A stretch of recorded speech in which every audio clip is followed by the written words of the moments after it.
সকলো মুছলিম জাতিক মই শ্ৰদ্ধাৰ সেৱা জনাই কৈছোঁ যে আপোনালোকে চাব পাৰে নহয় আৰুতো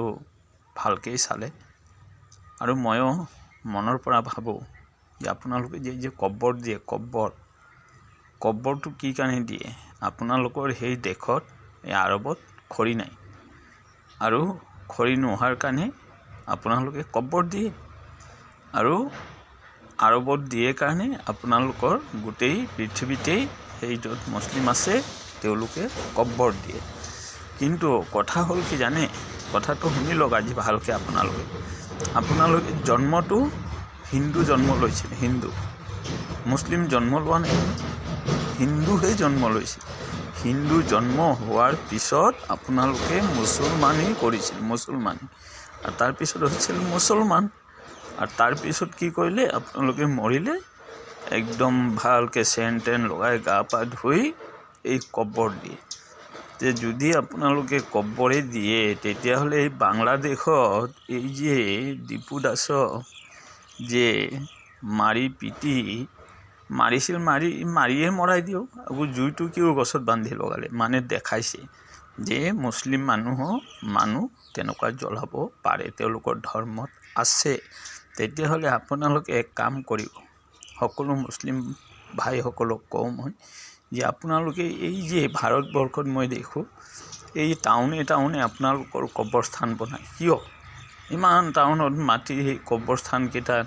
আপোনালোকে এটা জেগাতেই পুতিব আৰু এটাৰ ওপৰত এটা পুতিব এইটোতো তাত দিগদাৰ নহয় জানো আমাৰ হিন্দুৱে এই নদীৰ পাৰতহে মানে শ্মশান বনায়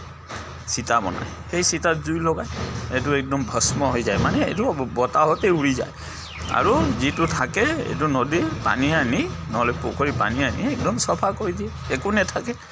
এই গেলা পচা কৰিব নিদিব আৰু এই ভাৰতবৰ্ষত য'তে ত'তে আপোনালোকে মেইন টাউনবিলাকত কব্ৰস্থান বনাইছে সেইবোৰ নকৰিব দেখিছে নহয় বাংলাদেশত এজন মানুহ জ্বলোৱা নাই দুজন চাৰিজনে জ্বলোৱা নাই বুজিছেনে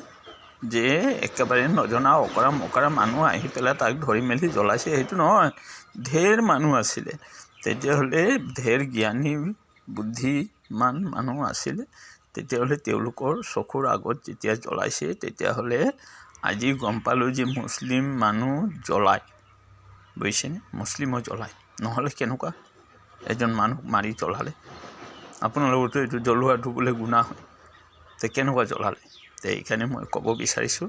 যে আপোনালোকে প্ৰকৃতিত হিন্দুৱে জন্ম হয় পিছতহে মুছলমান হয়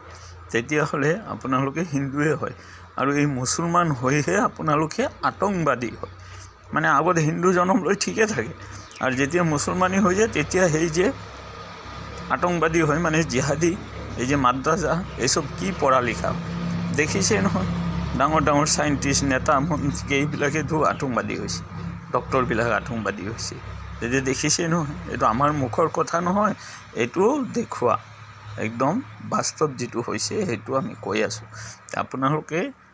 এই হিন্দু ধৰ্মটোৱে পালন কৰক এই মুছলিম এই যে জন্ম লোৱাৰ পিছত যেনেকুৱা ভগৱান দিছে না তেনেকুৱাই ৰাখিব সেইটো আকৌ এই পিছত গৈ মুছলমানী কিয় কৰিব লাগে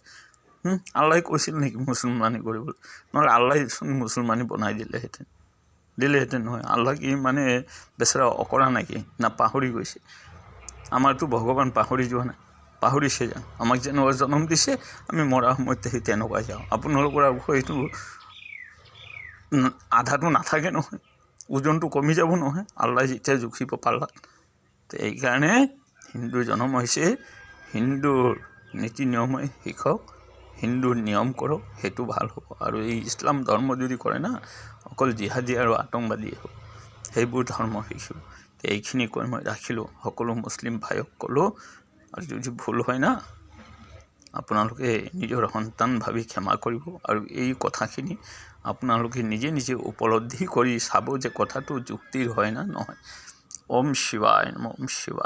ওম শান্তি